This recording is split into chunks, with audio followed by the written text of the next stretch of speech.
listening to PetLifeRadio.com. Animal Party is brought to you by 1-800-PET-MEDS, America's largest pet pharmacy. 1-800-PET-MEDS is your best source for pet medications, vitamins, supplements, and pet supplies. Get great savings, fast service, and free shipping. Go to petmeds.com/party, PARTY, to get 10% off any order and free shipping on orders of $39 or more.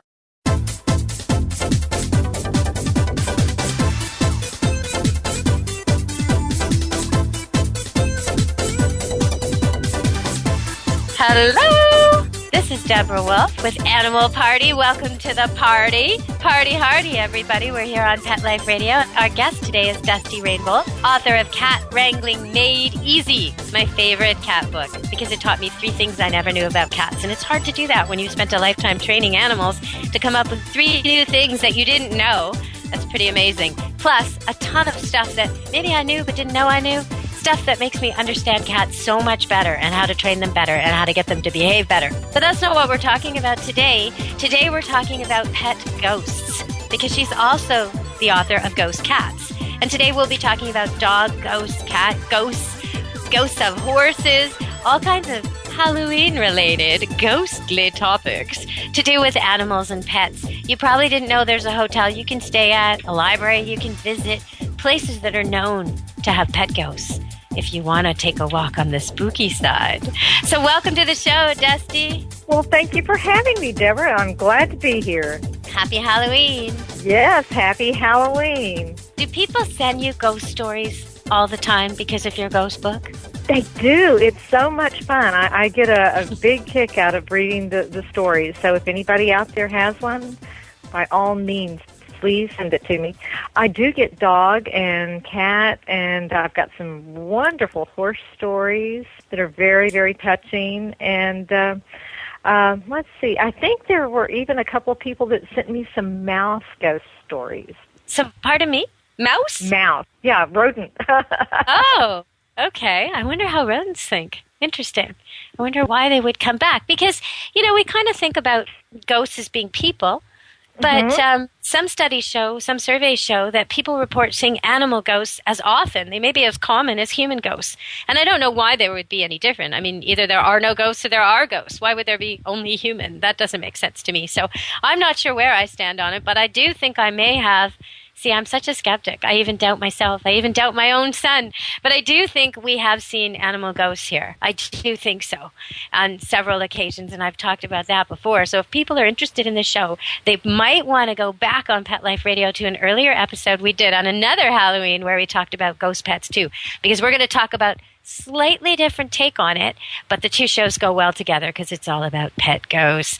And so, yeah, I don't know if I fully believe. I'm not sure what I saw. But your book talks about how they can be sensed and felt and seen and heard and smelled, and all kinds of senses we might not associate with ghosts. So what do you think people might be surprised by in your book and the stories you're reporting on? Well, I will tell you what surprised me. When I was doing research about for the book, I put out a call to all kinds of lists, and please email me if you've had a cat ghost. And I was surprised at how many people responded. People who wouldn't ordinarily believe in this type of thing. And it seems to me that the animal ghosts are actually more common than human ghosts. And especially with the cat ghosts, I was surprised that people are not afraid of the cat ghosts. Now, some of the dog ghosts are kind of, the black dogs are supposed to be bad omens in some parts of the world. And dogs in life are a little bit more threatening. I mean, ordinarily you can't be killed by a cat. I mean, they can hurt you, but cats can't generally kill you. But, dogs can be big and intimidating. So what I have found is people who have cat ghosts are perfectly fine and not afraid of them. And the dog ghosts, it depends on the ghost. I mean, if it's their dog, then they're fine with it. But if it's a big dog that they see in a cemetery, then they are quite intimidated. Well, that's kind of interesting. You raised something there, if it's their dog. So, okay, so somebody else's dog might come back as a ghost to me. Now that makes sense to me here, because I love dogs, trained dogs. There's dogs who feel really indebted to me, for getting them off the shock collar or whatever. But what about normal person? Normal person doesn't even like dogs. They might have a dog ghost in their house. Is that possible? Well, what I have found is I really haven't gotten too many stories from people who have moved into homes and found dog ghosts. However, the interesting thing is people do move into houses with cat ghosts, which of course makes sense because cats are territorial. They often attach to their territory, whereas dogs tend to attach more to people. And wolves move. They are territorial, but it's a larger roving range, and it's a movable range. And it's if the people move, the dog moves with the people. The cat might want to stay behind. So I understand that. No, that doesn't mean if you're in a family situation and you move, you should leave your cat. You really shouldn't. You should take your cat. Absolutely not. We'll get used to the new territory. But if you were to die, would it be better for it to go with the new family moving into that place or a different family somewhere else? Probably stay in the same place. To the dog, it probably wouldn't make a difference. It would be who walks him more. With a cat, it's who's going to love him more. I don't think that territory is really that critical to. I mean, cats adapt, but cats do love their little home. So I think that's why they tend to be with a home or a vicinity more than a dog does. Okay. As a ghost. Now, the most common one I read about in your book, the most common cat ghost sighting, seemed to be the feeling like the cat's sitting on the end of the bed when it's not there and you look and the blankets are dented, or there's a feeling of warmth because it's like a warm body but there isn't a body, or the sound of the collar but there isn't anybody there. Is that still the most common, that sort of sensation? Well, with the cats, the most common stories I found were the bed stories, where the cat jumps on the bed, and I even experienced that myself. That was my epiphany, and prior to that single experience, I'd never, I wasn't interested in ghosts. I didn't believe in ghosts. They were just figments of people's imagination. But with dogs, it's most common. The most common incident that I've heard about are the jingling of the tags and also the clicking of the toenails. Now, see, in several occasions, right after my dog Mike, my wolf cross, was put down when he couldn't even move anymore, several occasions after that, I thought I heard him in the back, right behind my ear where he used to sit. I had a doggy van with a bench seat built into the area where the dogs were, and he would lie, so he was like literally leaning against the back of my head on this barrier, blocking the dog, sort of between them and me, in their area, but between them and me, the ruler of the roost there. And I kept hearing him there, even when the car was empty. But I didn't think anything of it. This is years before I ever read your book.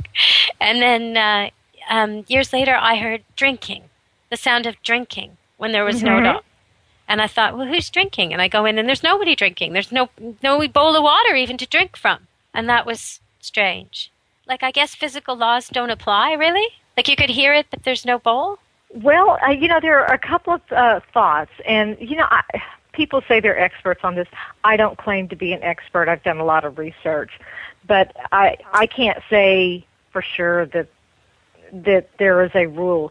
But there is something called residual energy. And this is a pattern of energy that occurs over and over and over and over again, like the dog drinking from the bowl. Mm-hmm. So the theory is either that or when there is something catastrophic and sudden that occurs. In humans, it's often a murder or a terrible violent accident. Supposedly, either the violence or the repetitive motion causes a residual effect, much like a DVD. And so you have this action that has occurred and continues to happen, but there's no intelligence to it. Now, sometimes there is an intelligence to it, and that's an intelligent haunting. An intelligent haunting, that's like when they come say goodbye? Those stories in your book? The intelligent haunting is when it's actually responding to something. You throw the ball or you put catnip down and there's suddenly something that indicates that there's a creature there or a ghost there. There's no intelligence with the residual. It's just like playing the videotape. Oh, it's just like an image. Yeah, it's there's nobody there, but it's just you're just playing back an event. There seem to be a lot of goodbye stories in the book where pets come back and say they're okay or there's some sort of goodbye. And I had a goodbye story. 2 of them weren't my dogs. Somehow when I called the next day and called the owners, they had indeed passed, right, and I had no way of knowing. But, what's going on with all these goodbye stories? And if people haven't had it, is there any way they can, say they miss their pet and they want to make sure they're okay and they want to say goodbye? Is there any way they can make it happen? They can't, can they? I had my goodbye story where the cat, my best friend had to put him to sleep when I was out of town, and a month later I had the actual event occur where I felt him jump on the bed and the pressure of him on my feet. And, I would give anything to have some of my other cats return and just tell me bye. I haven't been able to make it happen.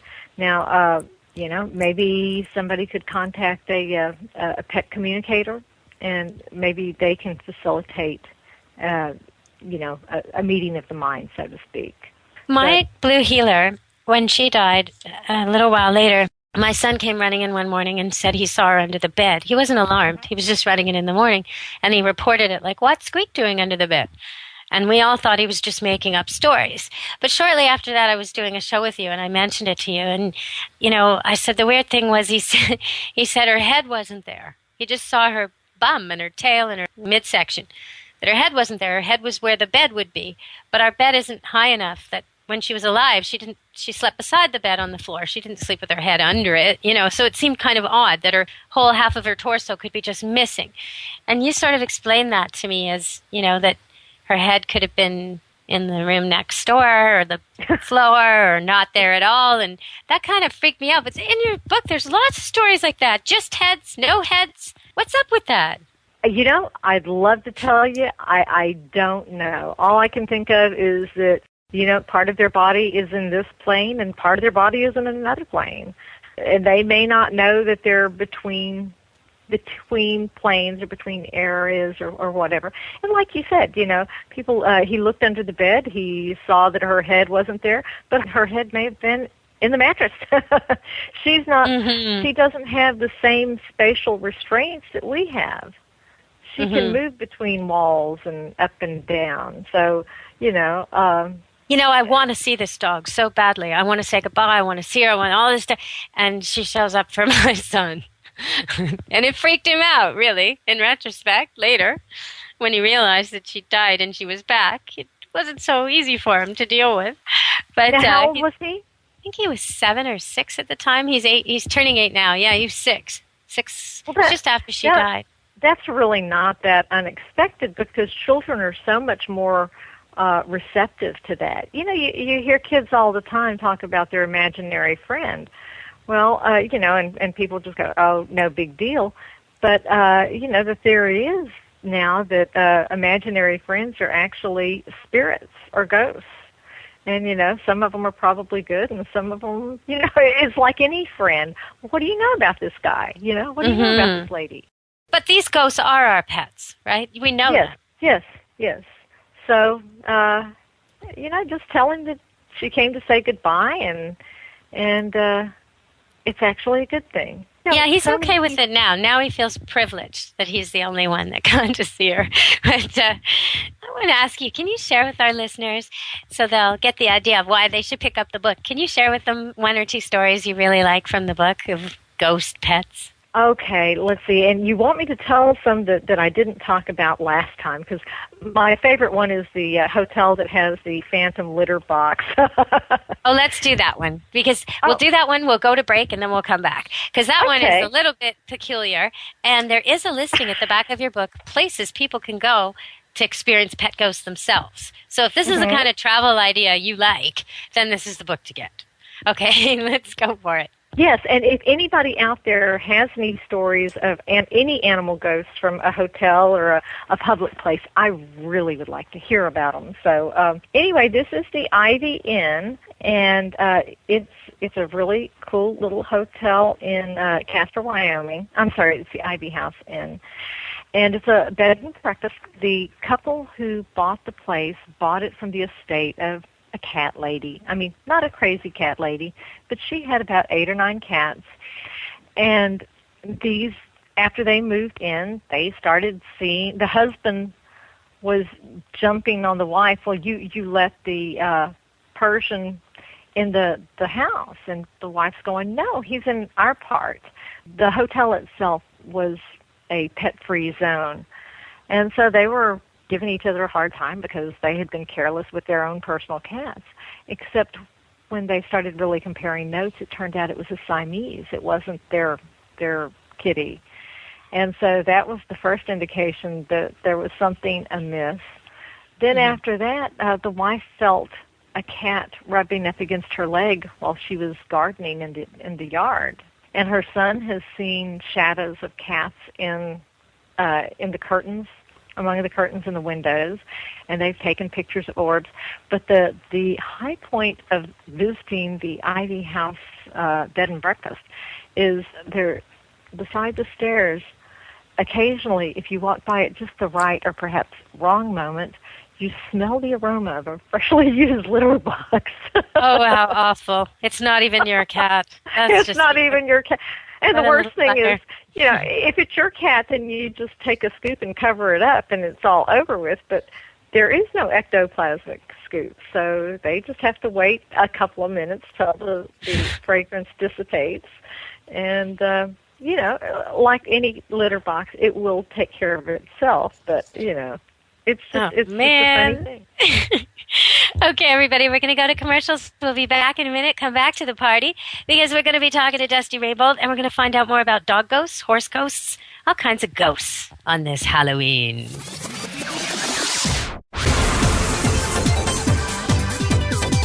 Don't go anywhere, because the best is yet to come. Stick around. Animal Party is brought to you by Petco.com. Petco is a leading specialty retailer of premium pet food supplies and services, offering more than 10,000 high-quality pet-related products. Enter the code PARTY10, P-A-R-T-Y, the number 10, and get 10% off any order. No minimum at Petco.com. How many pets is too many? Do you know somebody whose life is overwhelmed by their animals? Maybe we can help. We're looking for people to be in a new TV series about really large animal families. We can offer expert help, free resources, and the chance to tell their story. If you or someone you know owns a house full of animals, call us toll-free at 1-877-MY-8-PETS. That's 1-877-MY-8-PETS. There's a movement afoot. ShoeBuy.com. Join the millions of people who shop ShoeBuy.com's over 400 brands and 500,000 products. Order now and get free shipping and free return shipping. ShoeBuy.com, the world's greatest shoe store. Walk your dog in style and comfort. Enter the code ANIMAL, A-N-I-M-A-L, at checkout and get a 10% discount plus free shipping at ShoeBuy.com. Want to know what cats like to eat for breakfast? Mice Krispies, of course. Learn everything there is to know about cats on Catitude with your host, Tom Dock. Each week, we'll spotlight a cool cat breed, give up-to-date advice on cat health, and check out spiffy new cat products. So curl up on the couch every week for a perfectly enjoyable time on Catitude. Every week on demand, only on PetLifeRadio.com.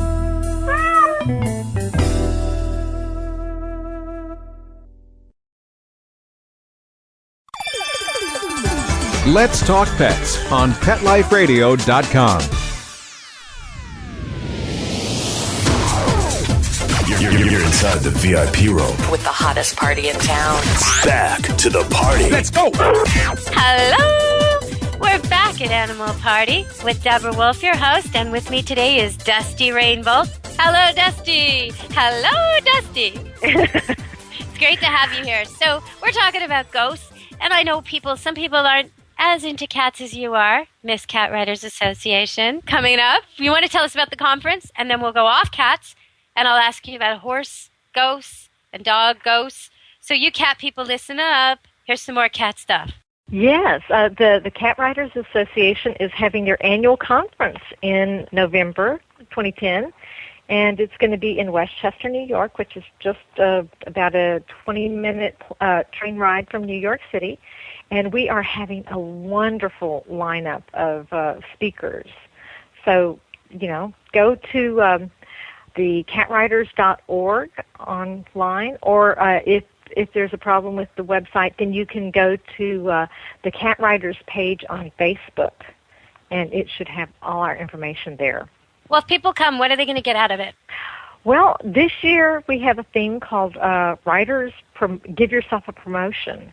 And how to promote your work. Nice. Yes. Okay. And right now there are so many possibilities as far as writing goes. There are the magazines, and then there's broadcast. We include broadcasters and artists in there as well.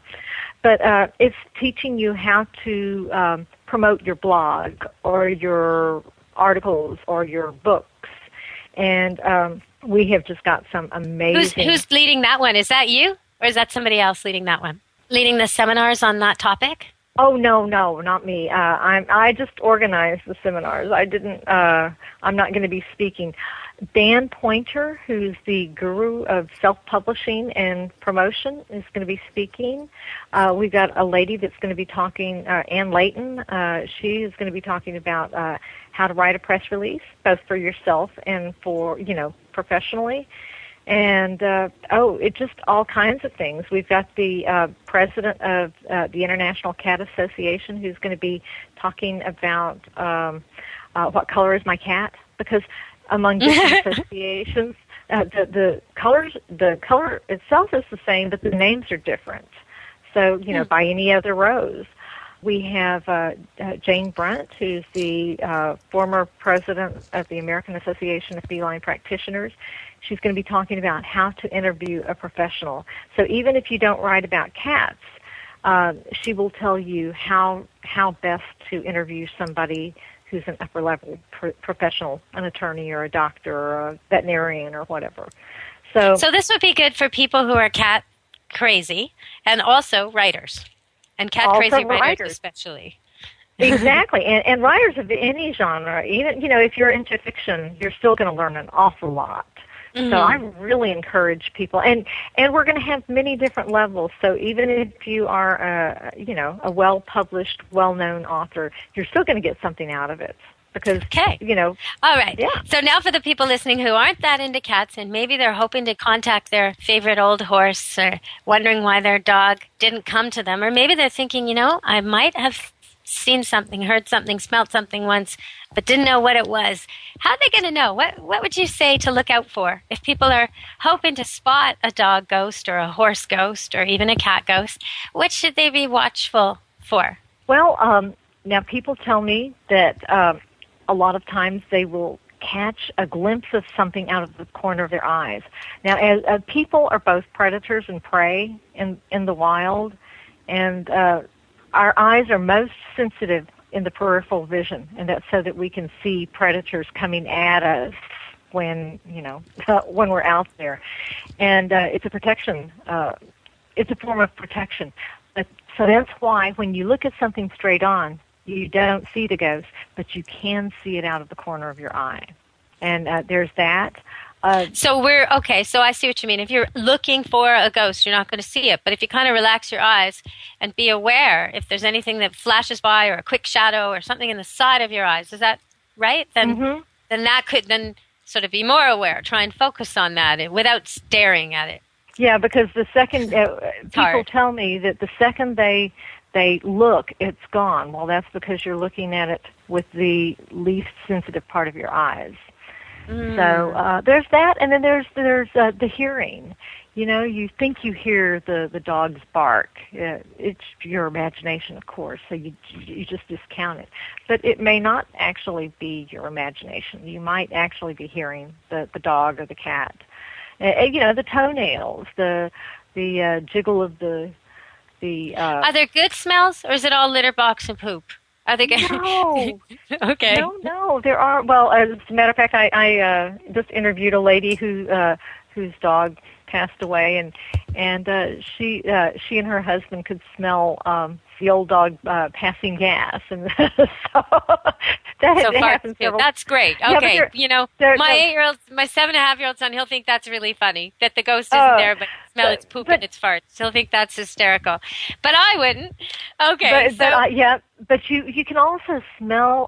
One gentleman told me that he could see the imprint of the cat laying on her spot on the bed, and then when he walked up to her, he could actually smell her fur. And I've heard that several would be a times. good memory. Dogs and cats smell differently, you know. Like I'm not sure people realize how different. When I smell a border collie, it almost smells like wool, a little bit. Same with a poodle. It's a little woolly, a little musky, a standard poodle. But when I put my face in something like a Labrador, it's very musky. Or a Rottweiler, again, very musky. And any of these dogs, if it's an intact male, all the smells are more intense. All the smells, behind the ears, behind the neck, everything. Their poop, their gas, everything is more intense. Then you've got your animals that are groomed regularly, so they may smell like their favorite shampoo or their favorite conditioner. So there are a lot of ways that you can smell, and really the only sense that I have never heard was taste, and you know we don't normally taste our animals anyway. So you could experience it in any way, and try taking a picture. If you start seeing things out of the corner of your eye, or if you hear things, get your digital camera out and take a picture in that direction. You might see a little ball of white light. So tell me a horse ghost story, please. Oh, my favorite one is a young lady had rescued this horse. He was scheduled to be sent off to the dog food factory. And she saved him. He was not very healthy, so it took a lot of time and money to bring him up to a level of health. And she just loved him. He was a big Arabian, just gorgeous. But unfortunately, he never really recovered from having been starved nearly to death. And she only was able to keep him like 4 or 5 years before he passed away from colic. And prior to him becoming ill, every Christmas she would put a special harness on him, and they would go ride up in the mountains. And he had this one harness that had the jingle bells on it. So, you know, you'd hear the stereotypical sound of the jingle bells. And ring, ring, ring with every step. It's lovely. Yes, yes. And, you know, of course, that was such an important part of her Christmas. And he had died, you know, a month before. So she was still in deep mourning and just in so much pain. And she went to the barn, and she was crying. And his harness was sitting there on the, you know, hanging up as it was. Oh, you're making me choke up. Okay. I know, and I might start. It is sad. But so she was just feeling very sad. And then all of a sudden, this completely enclosed shed, the bells rang twice. Wow. And that was it. It just they just went tink tink, and that was it. But she knew that was his way of you know, saying, I'm okay. Yeah, I love you. Thank you, Doctor. I'm here.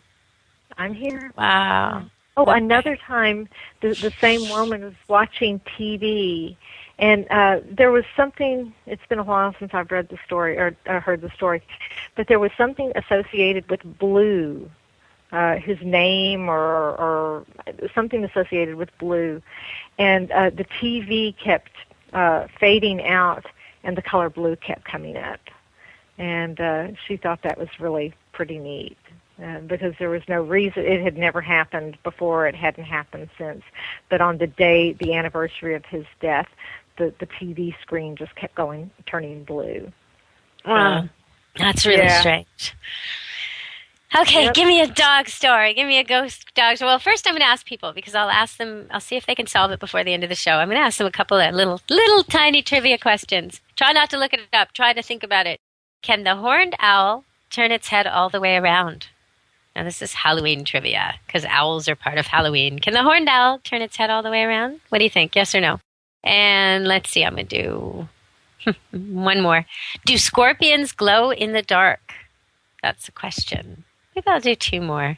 Are tarantulas deadly? Okay, I did 3. I better mark the ones I did. Think about those questions, and we'll talk about it at the end of the show. Can a horned owl, turn its head all the way around? Yes or no? Are tarantulas deadly? Yes or no? And do scorpions glow in the dark? Don't leave this party before it's over because the best is yet to come. Only losers leave the party early anyway. Party on. Back in a few.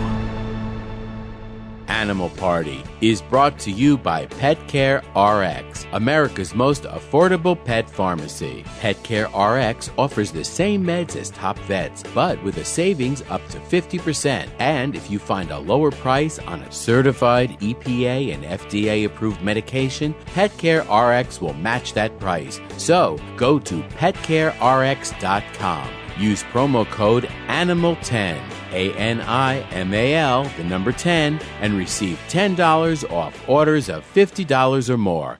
Nice costume, Bob. Oh. Really went all out. Well. Comical chicken, right? Yeah. It's good. You too, Sherry. That's a real elaborate queen outfit you got there. Very detailed. Hey, guys. Holy crap, Carl. Impressive, right? It was actually easier than I thought. I simply just sharpened my hacksaw and then leveled my head against... Okay. There's an easier way to impress your friends this Halloween. Buycostumes.com. Should we call somebody? Go to buycostumes.com/doggy, DOGGY, and get 12% hacked off your entire order. Love your pets but wish their medications were a lot less expensive? They are at 1-800-PET-MEDS. You'll not only save on flea and heartworm medications, but on prescriptions for arthritis, incontinence, thyroid, and more.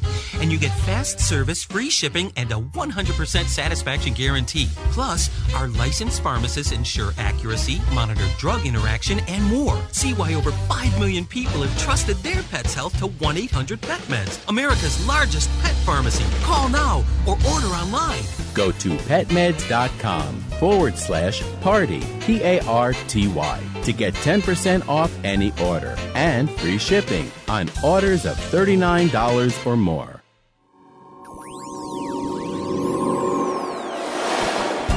Pet Life Radio presents Paranormal Pets, where you can always expect the unexpected. Each week we'll discuss all aspects of weird or spiritual animal encounters, ghosts, totems, psychic animals, animal souls, animal angels, and animals in religion, with a little cryptozoology thrown in. Step into the supernatural world of pets with your Paranormal Pets ghostly host, Dusty Rainbolt, every week on demand, only on PetLifeRadio.com.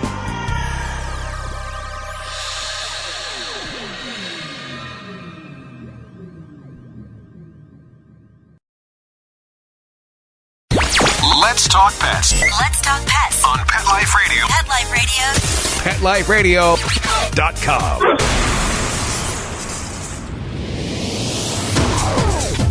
You're inside the VIP room. With the hottest party in town.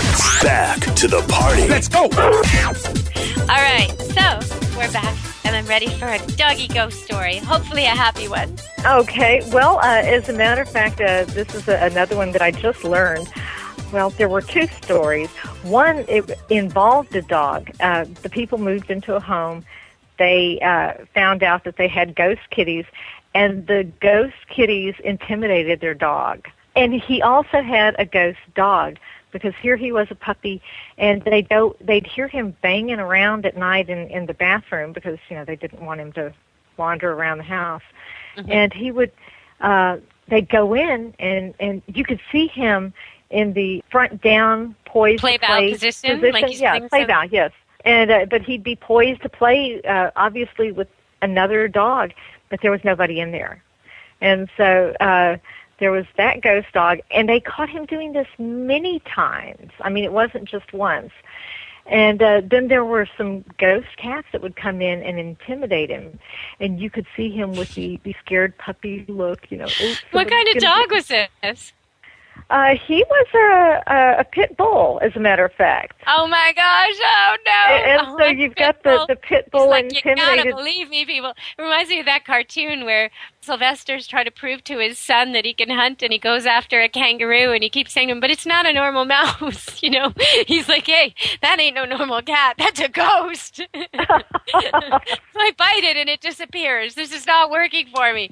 Oh, poor little pit bull. So what happened? Yeah, well, he's doing better. He's finally figured out he's not a puppy anymore, and the kitties don't bother him as much. But they would take him outside and let him run around the yard, and you would know when the ghost cats were there because all of a sudden he'd get that scared puppy look, even though he was 90 pounds. But he, again, there were also times when he'd be playing with the ghost dog, and you'd see him run back and forth and do the play thing. Well, like you were saying before, though, there are nice ghosts and there are not nice ghosts. Wonder what those cats were doing to that puppy for entertainment. Good God. Seeking revenge for all the dogs who'd ever chased them in their life, you know? Poor little puppy. Yep. There was another story in the book that was very funny. They had a couple of golden retrievers, and these were not the smartest bulbs in the packet. And the ghost cat would run into the walls. And the woman said it took years before the dogs figured out, oh, maybe I shouldn't chase them into the wall. Oh, good grief. Yeah. Well, golden retrievers can be very bright, and some not so bright. It's a real, because some have been bred for hunting and some have not. And the ones bred for hunting are really alert and reactive and intense and bright, and they end up, if they're in the wrong homes, causing a lot of problems because they're very, very intense dogs, like Labrador retrievers can be. And the same is true for both breeds. When you're bred to be couch potatoes, they can be really, really not so smart and really easygoing, because that's what works in an active home most of the time. And even the dumbest golden or lab, or dumbest beagle or pug, if you will, or dumbest Afghan, if you will. I mean, there's competition going on between the dog breeds about who's the dumbest, and nobody wants to be dumbest. But it's, bottom 10, and any way you shake it, there's certain dogs who show up with poor memory or poor whatever it is. There's certain types of intelligence, like how to get out of jams, how to adapt, memory is one. Certain categories. Well, some dogs, breeds, flunk all of them over and over and over again. They're in the bottom. Even the dumbest of those, even the dumbest of those can still learn come, sit, stay, heel, and manners in the house. What we need to teach them is really, really simple. So your dog doesn't have to be brilliant to be a really, really good dog. Really good. In fact, the genius dogs can be more difficult, a lot more difficult for most people. Yeah. Okay, so what do you think? Can a horned owl turn its head all the way around? You're asking me? Yeah. You don't answer. No, you're right. You can't. It just seems that way to us. Okay. Tarantulas are not deadly, so you don't have to worry about that. And do scorpions glow in the dark? That's kind of a weird one.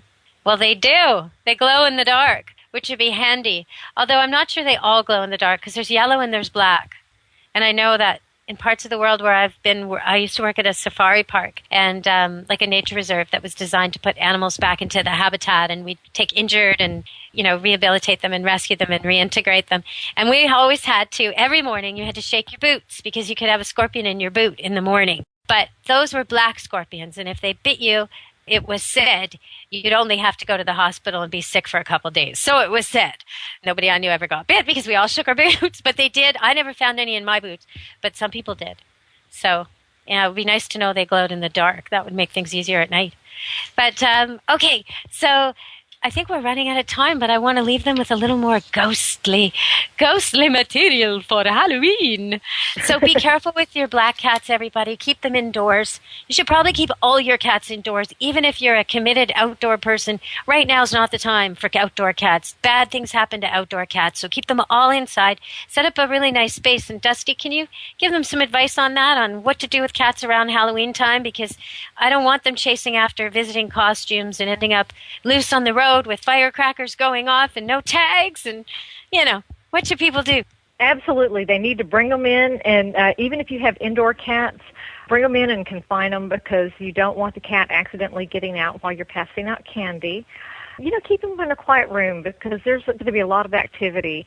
And you are absolutely right. It's a bad time for cats. There are a lot of mischievous kids, and it gets far beyond mischievous, malevolent children that do things to cats and dogs, too. So keep your pets in, keep them quiet. If they're in the Vancouver area and they have any leads at all for the police on the guy that's been mutilating cats in the night all through the suburbs of Surrey and Delta and Aldergrove, and he was in the Okanagan before near Kelowna. If anybody has any leads, call the police in your area because they're looking for this guy and they think they know who it is, and he's been killing a lot of cats. So keep your cats in. This is real. Keep your cats in. Okay, so what else were you going to say about Halloween? And regardless, dog or cat, do not give them candy, especially chocolate. Chocolate is toxic to dogs. Be careful because they can also suffer blockages from the candy wrappers. So if you want to give your dog or cat a treat, give them something that you can buy at the store that's intended for them, and have a good time. A lot of people are into costuming their pets. And if you want to do that, I don't mind if you put your cat in a costume and take a picture, but then get the cat out of the costume. Put the picture up at Halloween. Your cat should not be greeting at the door. Even a friendly cat can easily get spooked by all these flashing things on costumes and people acting strange and firecrackers, and it's just not the time for them. If your dog likes all the ruckus and loves kids and loves absolutely everybody he's ever met, all dogs, all cats, all people, and is totally trained to walk on leash, that's a big if. If all that's true of your dog and he's not afraid of thunderstorms, again, big if, this is a few and far between dogs, then it's okay to take him trick-or-treating, but he should have an assigned grown-up that has nothing else to worry about except the dog. If all of a sudden you're out trick-or-treating with a bunch of kids and there's kids breaking bottles, which could mean broken glass for your dog's feet, you can the person with the dog just takes the dog home and there's no problem. The people with the kids stay with the kids. So don't put your dog in any jeopardy, and you don't want to traumatize them. This is not check the collar, check the leash, and I'd prefer if you just leave him at home. If you're going to dress up a dog, make sure nothing's trailing in his face or his feet, nothing that he can get tangled or choke on, no bits that come off. And the same for cats. You got to really watch your costumes with cats. They're going to go for the little pirate girl or the witch who comes running through the room with little bits trailing behind her. If the cat takes a swipe and you don't notice, that could be in the cat's stomach tomorrow. So be really careful. Anything else, Dusty? Well, getting back to the dogs, I'm not crazy about people taking dogs trick-or-treating because even the best-behaved dog can be terrified by the bizarre costumes that kids wear. And, I agree. you want to protect your dog from all the stuff out there, but you also want to protect children. You don't want a lawsuit because your dog freaked out and bit a kid. So keep the animals locked up and safe, and they'll probably all be a lot happier.